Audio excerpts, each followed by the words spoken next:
Di video kali ini kami akan membahas tuntas tentang serial film Rise of Empire Ottoman yang hampir mirip dengan pembahasan film di video kami sebelumnya, yaitu Fethi 1453. Agar teman-teman mendapatkan lebih banyak pengalaman pengetahuan mengenai film ini, kami sarankan untuk menonton terlebih dahulu film Fethi 1453. Karena kedua film ini, meski menjelaskan sejarah yang sama, namun memiliki sudut pandang berbeda dalam proses sejarah penaklukan Konstantinopel. Baiklah, mari kita simak alur cerita film Rise of Empire Ottoman.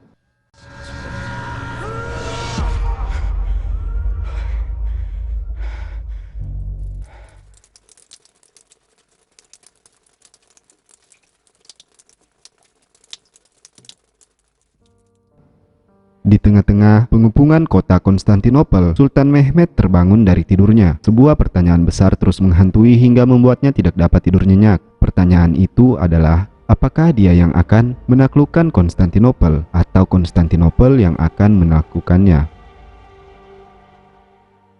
Scene memperlihatkan Sultan Mehmed sedang berlatih panah di kediamannya. Saat ini ia masih mengabdi sebagai seorang gubernur di Manisa, Provinsi Aegea. Kemudian surat kabar dari ibu kota tiba dan memberitakan jika ayahnya Sultan Murad II telah meninggal dunia. Sultan Mehmed pun bergegas menuju ibu kota di wilayah Adrianopel. Di sini Mehmed kembali bertemu Wazir Agung bernama Kandarli Halil Pasha. Wazir Agung merupakan orang terkuat kedua di kerajaan Ottoman setelah Sultan. Suasana sempat tegang karena beberapa tahun sebelumnya kedua petinggi ini pernah memiliki konflik internal. Halil Pasha dan wazir lain terlihat masih ragu dengan kepemimpinan Sultan Mehmed ke depannya, karena di kepemimpinan Mehmed pertama kerajaan porak-poranda hingga membuat kerajaan-kerajaan besar Eropa hampir menggulingkan kerajaan mereka. Sultan Mehmed yang tidak ingin dianggap masih anak ingusan itu segera bertindak tegas dengan menyuruh Halil Pasha mencium tangannya. Tindakan ini menandakan jika sang sultan tidak akan menjadi sultan boneka yang dapat dikendalikan oleh orang-orang di bawahnya dan sepenuhnya menjalankan kepemimpinan sesuai dengan apa yang ia ingin dan harapkan. Desas-desus keraguan para wazir terhadap pimpinan mereka di kerajaan Ottoman sampai ke telinga-telinga kerajaan lain, hingga di beberapa wilayah seperti wilayah Antonila sempat terjadi pemberontakan. Dan kerajaan Konstantinopel memanfaatkan juga hal itu dengan menaikkan tunjangan hidup Pangeran Orhan yang berada di Konstantinopel sebanyak 3 kali lipat. Di sini kita melihat adanya kasus unik dari Pangeran Orhan. Pangeran Orhan mempresentasikan tradisi panjang diplomasi Bizantium. Ia merupakan salah satu pangeran yang dapat mewarisi kesultanan kerajaan Ottoman. Oleh karenanya, ia ditahan di Konstantinopel sebagai imbalan atas pembayaran pihak Ottoman ke Konstantinopel setiap tahunnya. Pangeran Orhan disembunyikan di dalam Konstantinopel agar jika sewaktu-waktu pihak Ottoman ingin menginvasi wilayah mereka, maka sebelum itu terjadi pika, Konstantinopel akan mengeluarkan Pangeran Orhan menuju Ottoman dan menggulingkan sultan yang berkuasa secara hak kesultanan. Nampak tindakan Raja Konstantinus XI ini salah mengambil tindakan. Sultan Mehmed II ini bukan bocah yang tidak mengerti apa-apa seperti sebelumnya. Kini ia berusia matang dengan segala pengetahuan tentang kota Konstantin dan cara menaklukkannya. Sultan Mehmed tidak mempedulikan tunjangan itu karena sudah mengetahui kelicikan mereka dalam memanfaatkan Sultan Orhan. Segera Sultan Mehmed membuat benteng Rumeli Hisari di Selat Bosforus yang dikenal dengan nama Benteng Pemotong Tenggorokan. Benteng itu memblokade semua aktivitas logistik dan perdagangan dari Eropa. Raja Konstantinus XI terkesiap dengan perbuatan Sultan Mehmed. Berkali-kali ia mengirim surat kepada Mehmed agar menghentikan pembangunan benteng yang tepat berada di depan temboknya. Namun, Sultan Mehmed tidak menghiraukannya, bahkan memberi pesan tersirat kepada Raja Konstantinus XI dengan mengirim kepala-kepala anak buahnya yang sudah dipenggal. Sultan Mehmed menegaskan jika ia segera melakukan ekspedisi ke kota mereka. Raja Konstan dilanda kepanikan hebat. Ia segera meminta bantuan kepada kerajaan-kerajaan barat, namun kondisi politik di kerajaan-kerajaan besar Eropa sedang tidak baik. Konstantinopel hanya mendapat bantuan dari Giovanni Giustiniani, yang merupakan tentara pelarian dari kerajaan Genova, karena selalu menjara kapal-kapal perdagangan. Giustiniani diimingi hadiah berupa Pulau Lemnos jika berhasil mempertahankan kotanya dari pengepungan. Raja juga meminta bantuan dari Paus di Vatikan Roma, meski para Granduk atau penasehatnya tidak setuju. Para penasehat Konstantin itu tidak setuju karena mereka berbeda keyakinan. Kerajaan Eropa Timur penganut Kristen Ortodoks, Sebelumnya, kerajaan Roma sempat menduduki Konstantinopel dan melakukan pembantaian hebat. Jelas mereka masih tidak menerima kenyataan di masa lalu. Juga jika Vatikan berhasil mengambil ahli keagamaan di kota Konstantinopel, maka dipastikan Kristen Ortodoks sepenuhnya musnah di tempat mereka. Akan tetapi, keadaan kota sedang tersudut karena Sultan Mehmed yang bergerak di luar dugaan. Mau tidak mau, mereka lebih memprioritaskan keselamatan kota Konstantinopel.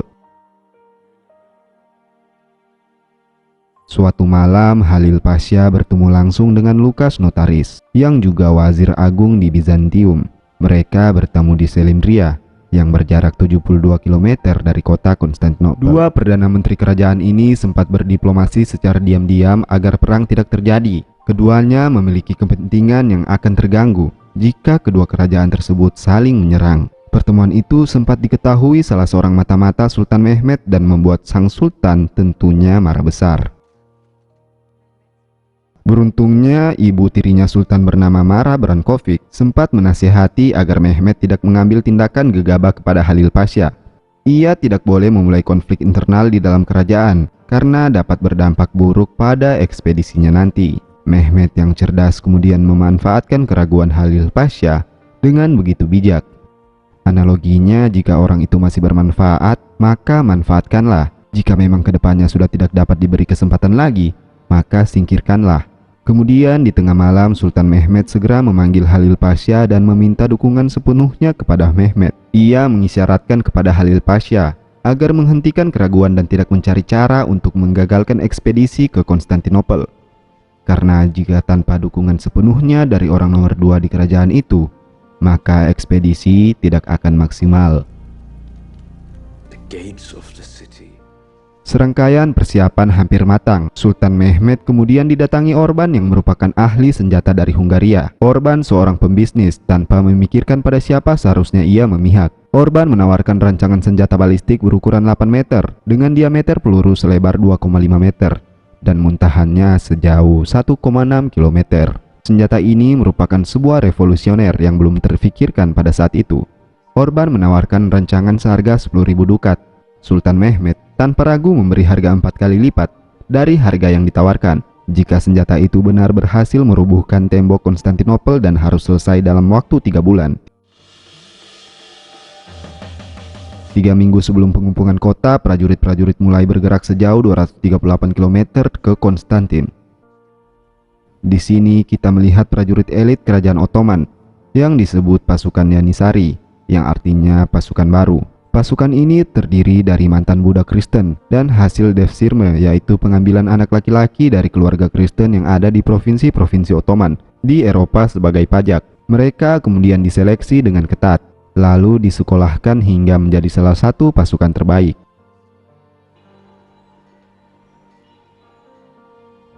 April 1453 bertepatan dengan hari Paskah. Nampak prajurit-prajurit Ottoman telah berada di depan tembok kota Konstantinopel. Seperti tradisi perang umat Islam sebelumnya, Sultan Mehmed juga tidak langsung melakukan penyerangan. Terlebih dahulu ia mengirim surat kepada Raja Konstantinus untuk menyerah tanpa peperangan. Akan tetapi Raja Konstantinus memilih tetap berperang. Akhirnya 6 April 1543. Akhirnya 6 April 1543. Artileri bersiap.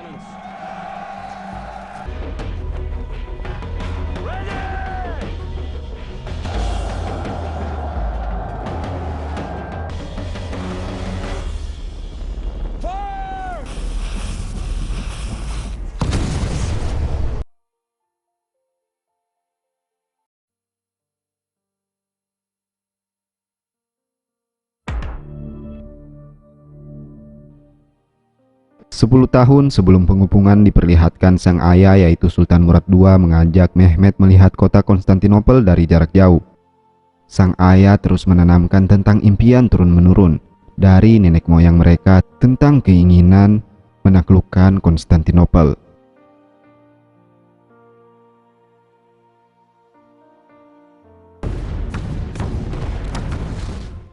Pasukan Ottoman memulai dengan serangan badai meriam yang berlangsung sekitar 6 hari. Raja Konstantinus XI dan rakyat Konstantinopel terkejut dengan semburan meriam balistika Orban. Mereka tidak menyangka tembok akan mengalami serangan separah ini. Namun sang Raja Konstantin ini tidak mau merelakan tahtanya.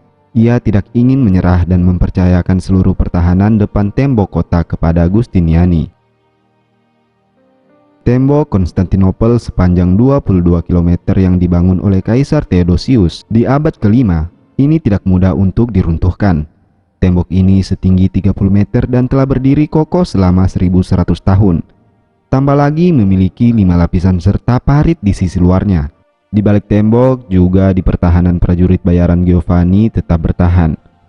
Para prajurit itu kemudian mengetahui sisi kelemahan dari senjata balistika milik Orban, yaitu hanya dapat melakukan serangan setiap 3 jam sekali. Giovanni Giustiniani memanfaatkan itu dengan menyuruh para prajurit tak henti-hentinya membangun kembali tembok yang rubuh dengan susunan batu baru. Meski demikian, derasnya serangan artileri Ottoman membuat Giustiniani harus mengambil tindakan lain, yaitu melakukan serangan terbuka di luar tembok agar serangan artileri bisa diredam. Pertarungan kecil pasukan infanteri pun terjadi dan Giustiniani berhasil memporak-porandakan sementara serangan badai meriam itu.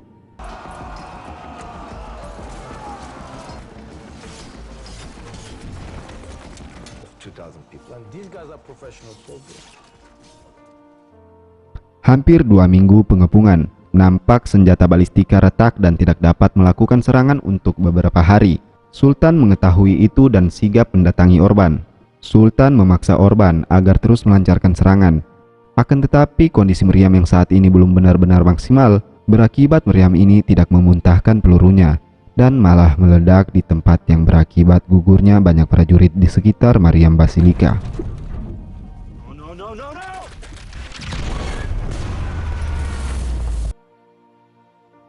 Sultan juga sempat terkena ledakan itu dan sang sultan kembali mengingat kejadian sebelumnya sebelum dinobatkan ia sebagai raja pada usia 12 tahun.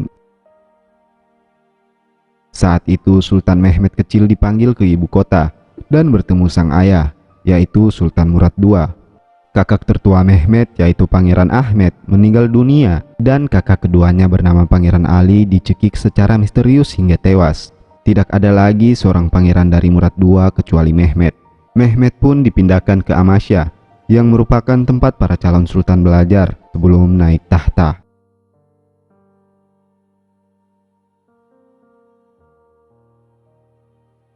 Di sini Mehmed terus mempelajari banyak hal mengenai kerajaan, dan hingga usianya 12 tahun, pada tahun 1444 Sultan Murad II pensiun dan memberi Mehmed tahta kesultanan. Saat menjabat di usia muda, Sultan Mehmed ingin menjalankan ambisinya menaklukkan kota Konstantinopel.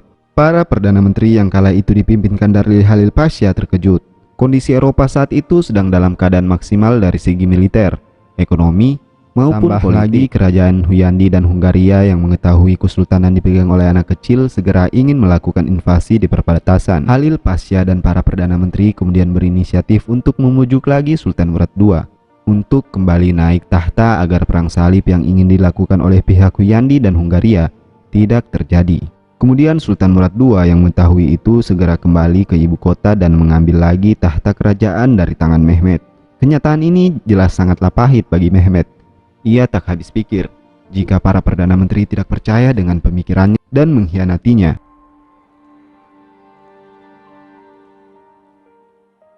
Scene kembali pada pertempuran di Konstantinopel. Sultan Mehmed ingin segera melakukan serangan. Ia mempertimbangkan banyak hal jika pasukannya berlarut-larut dalam pasukan akan melakukan pemberontakan karena merasa tidak ada lagi harapan. Lalu jika penyerangan terus tertunda, tidak menutup kemungkinan pasukan Hungaria, kerajaan Genova, bahkan tentara salib yang dihimpun oleh Paus Roma segera tiba dan mereka akan terkepung dari berbagai sisi. Kali ini Mehmed akan mengirim pasukan infanteri Yanisari menyerang pasukan Giustiniani yang berada di parit balik tembok pertahanan kota. Giustiniani yang mengetahui hal itu juga tidak gentar. Mereka adalah pasukan bayaran yang profesional dan telah melalui banyak peperangan. Mereka rela mati demi harta dan tahta, dan pertempuran di garis depan pun terjadi.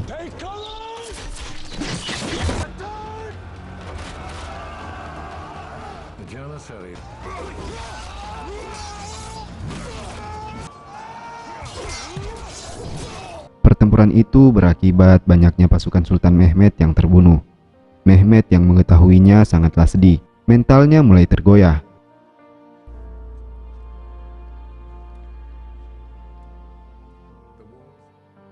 Dan diakhiri scene berita buruk kembali datang. Sebuah surat mengabari jika armada Genova telah bergerak membawa suplai logistik dan tentara sedang menuju Konstantinopel.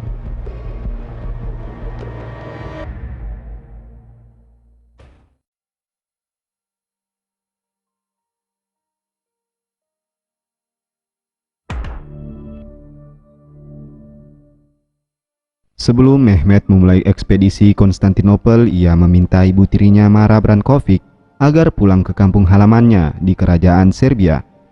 Jika kelak Sultan Mehmed kalah dalam pertempuran Konstantin, sang ibu bisa kembali lagi untuk mengambil ahli tahta kesultanan.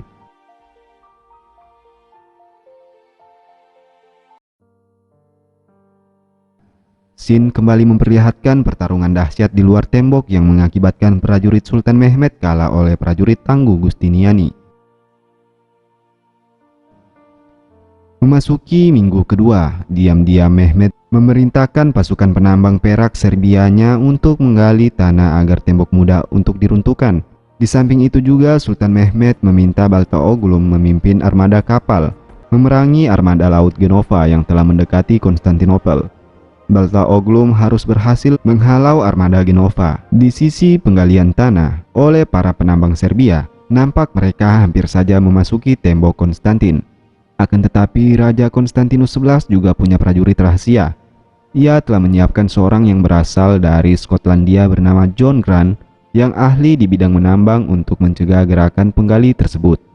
Para penggali yang rupanya tidak mengetahui adanya John Grant sangat terkejut ketika mengetahui jika titik penggalian mereka berhasil ditemukan. John Grant menggunakan taktik sederhana, yaitu memasukkan air di dalam baskom kecil dan memperhatikan guncangan air itu sehingga ia mengetahui di mana posisi para penggali.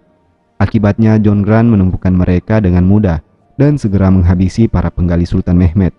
Kemudian perang armada laut dimulai. Baltaoğlu bersama ratusan kapal menghampiri 4 kapal besar milik armada laut Genova yang membawa bala bantuan logistik serta prajurit. Armada laut itu dikirim langsung oleh Sri Paus Roma. Meski hanya 4 kapal, nampak kapal itu benar-benar besar dan memiliki teknologi yang lebih maju. Kapal-kapal Baltaoğlu sempat berhasil menyemburkan panah api ke kapal Genova dan mencoba juga untuk menaiki kapal tersebut yang saat itu tidak dapat berkutik karena angin yang tak kunjung berhembus, sehingga kapal mereka tidak bisa berlayar dengan cepat. Akan tetapi, kapal Genova yang besar itu membuat prajurit-prajurit Baltaoğlu kesulitan menaikinya, sebab prajurit-prajurit di atas kapal sangat mudah menyerang mereka yang berposisi di bawah. Tak berselang lama, angin pun berhembus dan membuat kapal-kapal Genova dapat berlayar dengan cepat memasuki Selat Tanduk Emas, meninggalkan kapal-kapal kecil Ottoman yang tidak dapat menyusul. Hal ini membuat Sultan benar-benar marah. Ratusan kapal melawan 4 kapal, malah 4 kapal berhasil mengalahkan mereka. Baltaoğlu yang memimpin kemudian dihadapkan pada kemurkaan Sultan Mehmed. Beruntungnya Baltaoğlu tidak jadi mendapatkan hukuman pemenggalan. Mehmed masih memberinya kesempatan untuk tidak mengulangi kesalahannya. Kejadian itu juga mengisyaratkan pada pasukan-pasukan infanteri Sultan yang lain agar tidak coba-coba melakukan kesalahan. Kata lainnya, jangan sampai kalah. Tak terasa pengepungan berlangsung hampir 1 bulan dan mereka belum juga menembus tembok Konstantinopel. Mehmed semakin terpuruk dan marah saja dengan harapan yang ada. Di kerajaan Serbia, ibu tiri Sultan Mehmed tak sengaja mendengar perbincangan ayahnya dan salah seorang panglima perang Hungaria membicarakan pengepungan di Konstantinopel. Serbia dan Hungaria sebenarnya salah satu musuh bebuyutan kerajaan Ottoman. Akan tetapi mereka masih memiliki perjanjian damai meski sudah mulai rapuh. Mereka berencana memanfaatkan kondisi pasukan Ottoman yang saat ini sedang buruk. Jika mereka melakukan penyerangan dari arah barat, bisa saja kerajaan Ottoman akan hancur. Memperoleh rencana ayahnya itu, Mara Brankovic mengirimkan surat secepatnya kepada Mehmed agar mereka berhati-hati terhadap serangan dari arah barat oleh tentara Serbia dan Hungaria. Lukas Notaris terus membujuk Raja Konstantinus XI untuk melakukan perdamaian dengan pihak Ottoman Akan tetapi permintaan itu dihiraukan sang raja, sebab kondisi saat ini Konstantinopel berada di atas dan Ottoman dalam keadaan terpuruk. Notaris yang merasa percuma untuk memperingatkan raja kemudian diam-diam keluar dari benteng Konstantinopel melalui saluran air kuno kerajaan. Akan tetapi saat berada di luar, beruntungnya notaris ditemukan oleh anak buah Halil Pasha hingga tak dihukum mati.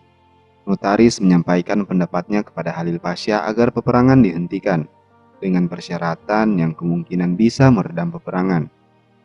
Sementara itu Sultan Mehmed dilanda kebingungan. Ia tidak tahu apa yang harus dilakukan. Kembali ia teringat motivasi mendiang ayahnya. Sebagai seorang sultan, ia tidak boleh menyerah dan menggunakan akalnya untuk berpikir jernih dalam mengatur strategi perang. Alhasil Mehmed seolah mendapatkan ide cemerlang. Tak berlama-lama segera ia meminta salah seorang yang ahli di bidang armada laut dan menjelaskan rencananya. Ialah mengangkat kapal-kapal perang mereka melintasi perbukitan dari Selat Bosforus ke Teluk Tanduk Emas untuk menghindari satu-satunya penghalang armada kapal yaitu rantai raksasa.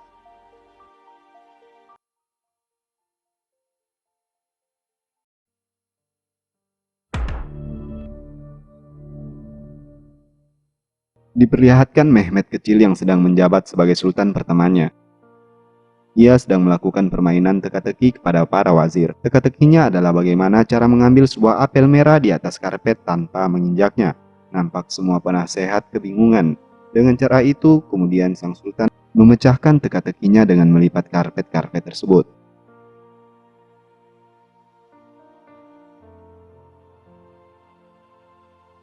Kembali menyambung pada cerita di mana Sultan Mehmed membahas ide untuk menyeberangi kapal-kapal mereka melintasi kota kecil Galata untuk menghindari rantai penghubung antara Selat Bosforus dan Teluk Tanduk Emas. Mereka tidak dapat melewati rantai-rantai sepanjang 80 meter dan seberat 30 ton lebih itu secara langsung karena di sebelah sudah terdapat banyak kapal perang Konstantin yang siap menggempur. Ide cemerlang Sultan Mehmed sangat ia jaga, bahkan kepada wazir agung yaitu Halil Pasha. Ia hanya percaya kepada salah satu wazir bernama Zaganos dan membicarakannya langsung pada panglima-panglima armada kapal. Aksi pun dimulai dengan para prajurit yang diam-diam menebangi pohon-pohon di perbukitan untuk membuka jalur kapal mereka. Di perkemahan, Mehmed didatangi oleh seorang gubernur Genoa bernama Lord Lomeli yang berada di Galata bersama koloni perdagangan mereka. Meski berbeda ideologi dengan Ottoman, Lord Lomeli tetap mencoba agar berada di posisi netral. Ketika bertemu dengan Sultan, Lomeli diminta agar tidak membocorkan strategi brilian mereka menyeberangi hutan Galata, dan jika ternyata strategi itu ketahuan, maka Lord Lomeli akan menerima akibatnya. Di sini bertanya jika Lord Lomeli mau tidak mau harus berpihak pada salah satu, dan ia menyetujui kesepakatan untuk tidak membocorkan strategi penyerangan Sultan yang baru itu. 22 April di hari ke-16, pengepungan akhirnya kapal-kapal Ottoman berhasil melintasi hutan dan perbukitan Galata. Hal itu jelas mengejutkan masyarakat serta Raja Konstantinus. Mereka sama sekali tidak menyangka jika Sultan Mehmed berpikir demikian. Sempat orang-orang Konstantin ini mulai ketakutan karena tembok di wilayah Teluk Tanduk Emas tidak sekuat tembok utama. Perahu-perahu pun memulai serangan pembuka yang semakin menciutkan nyali orang-orang Konstantinopel. Orang-orang mulai pergi berlindung dan raja beserta panglimanya harus menyusun rencana agar mereka bisa menghancurkan kapal-kapal Ottoman yang telah berada di wilayah mereka. Di tempat lain di Serbia, Raja Serbia kembali bertemu dengan panglima dari Hungaria. Pastinya pembahasan mereka adalah tentang rencana penyerangan pasukan Ottoman dari arah barat. Hal ini kembali diketahui ibu tiri Mehmed. Ia meminta ayahnya agar tidak melakukan itu, namun sang ayah saat ini masih bersikeras untuk melanjutkan rencananya. Kembali pada wilayah kerajaan, Raja Konstantinus dan para menteri beserta panglimanya membahas apa yang akan mereka lakukan. Mereka tidak boleh membiarkan armada Sultan berada berlama-lama di tempat mereka. Kapal-kapal itu harus dihancurkan. Strategi pun dibuat dengan pimpinan seorang panglima perang dari Venesia bernama Koko. Sebelum waktu pengepungan ditentukan, nampak Lord Lomeli ini tiba di pembicaraan itu dan ingin ikut serta mengambil strategi penyerangan. Mereka tidak mengetahui jika Lomeli kini telah berada di pihak yang berlawanan. Kemudian seorang wanita bernama Anna yang merupakan budak kesayangan notaris diam-diam pergi keluar tembok dan tertangkap pasukan Ottoman. Anna kemudian menghadap Sultan Mehmed. Di sini kita melihat karakter dari Sultan Mehmed yang tidak hanya jenius dan ahli perang, ia juga dapat menguasai banyak bahasa dan salah satunya bahasa Yunani. Sultan Mehmet menginterogasi Ana untuk mengetahui tujuannya keluar dari tembok. Ana menjelaskan jika ia hanya ingin menyampaikan pesan dari bosnya. Ana enggan memberitahu siapa bosnya. Ana menyampaikan pesan kepada Sultan Mehmet jika pihak Konstantinopel sedang menyusun rencana penyerangan besar-besaran kepada armada kapal mereka di Teluk Tanduk Emas. 28 April, hari ke-23, pengepungan pasukan gabungan Genoa dan Venesia bersiap menyerang secara diam-diam. Penyerangan ini dipimpin oleh Koko, Panglima Venesia.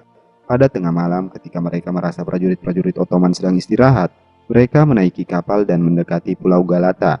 Akan tetapi, ketika mereka hampir mendekati daratan, meriam-meriam pun meledak dari arah perbukitan yang sepengetahuan Koko dan pasukannya. Akibatnya, kapal-kapal perang mereka porak-poranda seperti diterpa ombak peluru artileri. Pimpinan Koko dan pasukannya harus kalah telak di kandang sendiri. Giustiniani sebenarnya sudah menyiapkan curiga kepada Lord Lomellini.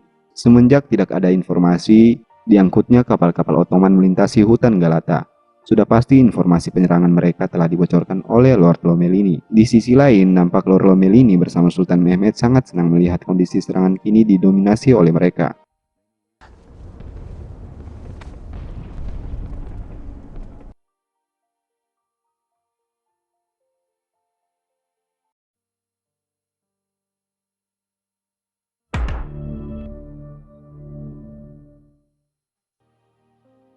Sembilan tahun sebelum pengepungan saat Mehmet masih menjabat Sultan Muda. Kala itu Mehmet merindukan ibunya. Akan tetapi untuk menjadi seorang sultan terbaik seperti impiannya, Mehmet harus sungguh-sungguh dan tetap fokus. Mehmet memutuskan untuk memendam dalam-dalam rasa rindu dan semua hal-hal yang membuatnya kesulitan untuk fokus. Mara Barkovic yang melihat itu lalu memotivasi Mehmet dengan memperlihatkannya pada bulan merah yang kala itu sedang terjadi. Ibunda berkata jika hal ini menandakan tentang kemenangan.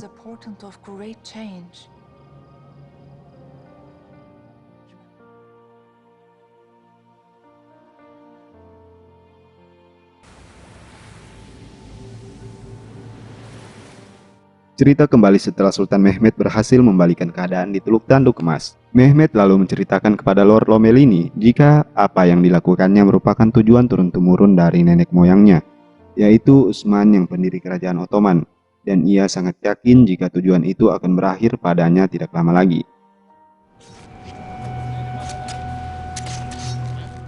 Sedang di pihak Konstantinopel terjadi pertengkaran hebat saling menyalahkan tentang siapa yang salah dan bertanggung jawab atas gagalnya serangan mereka. Di sini mulai terkuak jika orang di balik pengkhianatan ini adalah Lord Lomellini. Tanpa pikir panjang, Giustiniani segera membunuhnya dan menuliskan keterangan di badannya, yaitu pengkhianat. Minggu ke-6 pengepungan, kedua belah pihak diambang kehancuran. Kebrutalan tidak lagi dapat dihindari. Sultan Mehmet memerintahkan anak buahnya untuk mengeksekusi pelaut-pelaut musuh yang masih tersisa. Pihak Konstantin yang mengetahuinya membalas dengan menggantung tawanan-tawanan perang di atas tembok.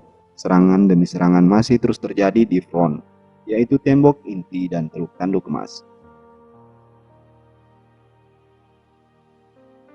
Kembali diperlihatkan kaisar yang merasa semakin terpuruk. Ia teringat ramalan tentang runtuhnya tembok Konstantinopel. Berada di masa-masa seorang raja yang memiliki nama yang sama dengan raja pertama, yaitu Konstantin pertama, yaitu Konstantinus Agung, dan memiliki nama ibu yang sama, yaitu Helena. Raja Konstantinus XI memenuhi persyaratan dari ramalan itu.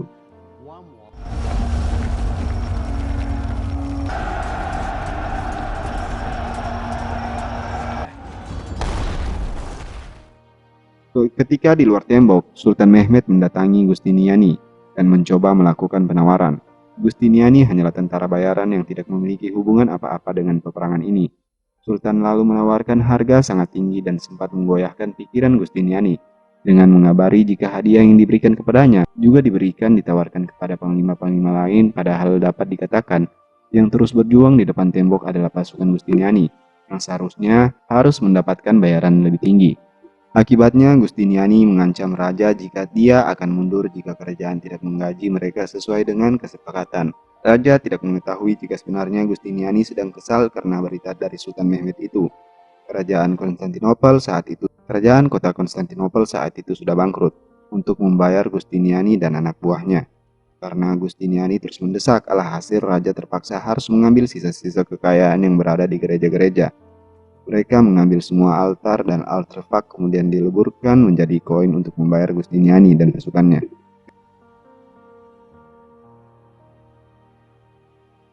Ketika semua seolah akan hancur, pihak Konstantinopel mendapati kabar dari para mata-matanya jika armada Venesia telah terlihat berkumpul di Laut Mediterania yang kemungkinan besar akan tiba di Konstantinopel dalam kurun waktu 6 hari. Secercah harapan itu membuat kerajaan Konstantinopel kembali bangkit dan siap menahan segera serangan dari Ottoman. Sedang di sisi lain, kabar datangnya bala bantuan dari armada Venesia membuat Sultan Mehmed kembali terguncang. Hal ini dimanfaatkan oleh Halil Pasha kembali menghasut Sultan Mehmed kembali ke ibu kota. Mehmed yang telah diambang frustasi menyetujui saran Halil Pasha. Allow me to draw up terms for a truce.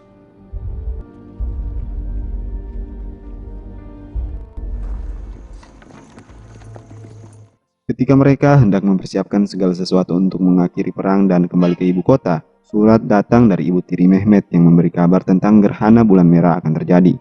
Mehmed yang tadinya hampir menyerah dengan cepat pergi menemui ibu tirinya yang kini berada tidak jauh dari perkemahan mereka.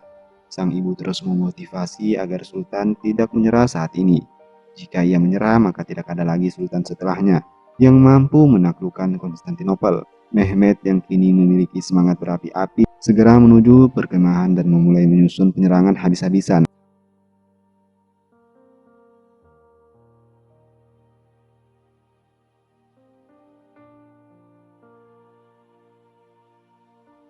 Halil Pasha kembali dengan membuat rancangan surat gencatan senjata untuk diberi kepada Konstantinopel. Namun Mehmed menggugurkan niatnya dan surat itu tidak jadi diberikan. Tibalah di 28 Mei sebelum dilakukannya penyerangan habis-habisan. Soon we will fight for our lives. Drink up, lords. Seketika hal yang aneh terlihat di langit Hagia Sophia, yang merupakan gereja terbesar di Konstantinopel. Dari kubah gereja itu seolah ada cahaya yang aneh yang keluar. Hal ini lalu dikaitkan lagi dengan ramalan kuno tentang keruntuhan Konstantinopel yang mana pada saat itu, roh pelindung Bunda Maria akan meninggalkan kota mereka.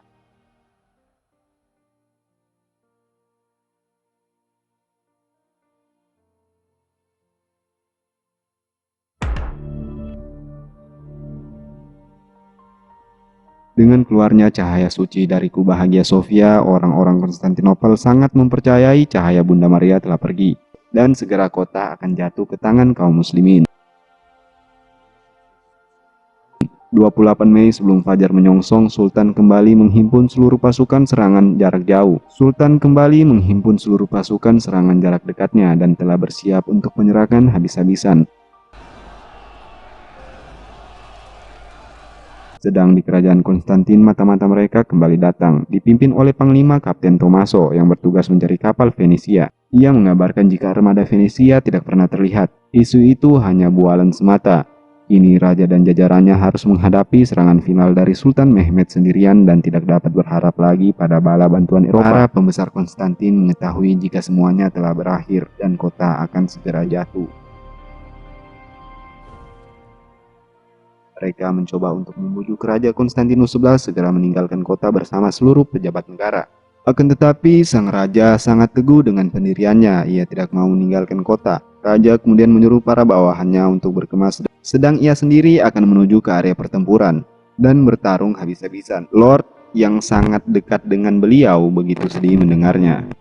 Lalu diberi tugas terakhir oleh raja, yaitu menceritakan kepada seluruh dunia akan ketangguhan kerajaan mereka yang siap mati membela tanah kelahiran. And is never seen again.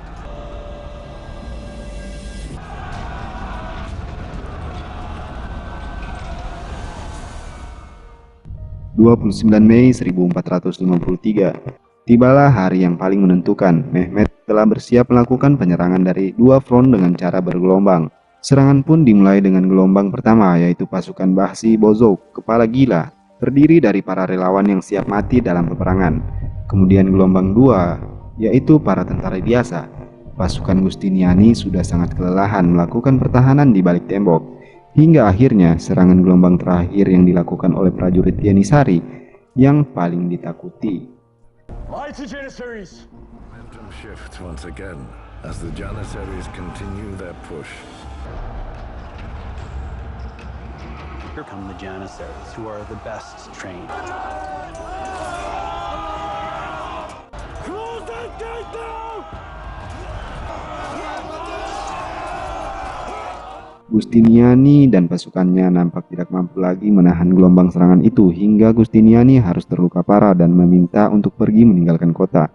Akan tetapi meski Giustiniani telah berada di atas kapal pelayaran, ia juga harus meninggal dunia karena luka yang sangat parah telah dideritanya. Dengan kepergian Giustiniani berakibatkan pertahanan di garis depan porak-poranda dan prajurit Sultan telah berhasil memasuki kota melalui gerbang dan celah-celah tembok yang telah runtuh akibat serangan artileri. Kini kota sepenuhnya diselimuti pasukan Sultan. Tak berselang lama, panji-panji kerajaan Ottoman telah berkibar di pos-pos tembok kerajaan Konstantinopel, yang menandakan prajurit berhasil menguasai kota, dan Konstantinopel pun takluk. Terlihat Sultan Mehmed amatlah bahagia. Ia tidak menyangka jika seorang yang dijanjikan sebagai pemimpin terbaik dari hadis Rasulullah SAW adalah dirinya. Tanpa berlama-lama, sang Sultan memasuki gereja Hagia Sophia dan terkagum-kagum melihat keindahan bangunan tersebut. Mystical, and it's a fulfilling what was in these ideas that now he is in the realm of heaven. Is walking through the building, walking. Saat berada di istana kekaisaran, terlihat Loukas, notaris seorang Grand Duke, itu menghadap kepada Sultan. Ia sempat menawarkan beberapa keping emas sebagai tanda persahabatan dan ingin mengabdikan diri, akan tetapi Sultan menolak dan menganggap notaris sangatlah pengecut karena menyimpan harta kekayaan di saat Konstantinopel sedang dalam kekacauan. Sultan jelas tidak ingin memiliki mitra seperti itu. Notaris pun dihukum penggal. Notaris sempat berkata jika ia sejak sebelumnya dimulainya peperangan telah berhubungan langsung dengan Halil Pasha agar peperangan bisa dihindari. Namun pernyataan itu malah membuat Halil Pasha dipanggil Sultan dan juga diberi hukuman yang sama dengan notaris. 1700 tahun sejak berdirinya Romawi pada akhirnya berakhir dan Sultan Mehmed lalu mengklaim dirinya sebagai Kaiseri Rum atau Kaisar Romawi yang baru. Kerajaan Ottoman selanjutnya berjaya dan memiliki kekuasaan yang sangat besar, yaitu meliputi sepertiga wilayah Eropa, sebagian besar Afrika Utara, seluruh Timur Tengah menuju Teluk Persia, bahkan suatu saat ke Asia Tenggara.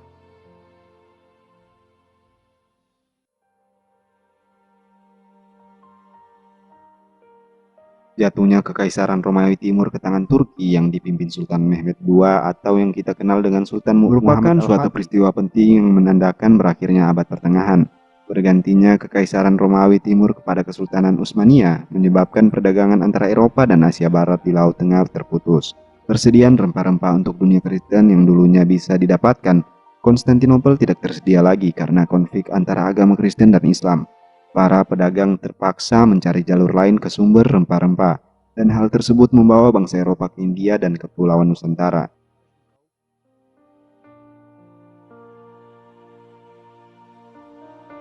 Berakhir sudah film bertema dokumenter produksi Netflix ini. Sangat jelas jika banyaknya pengalaman sejarah yang kita peroleh di film ini.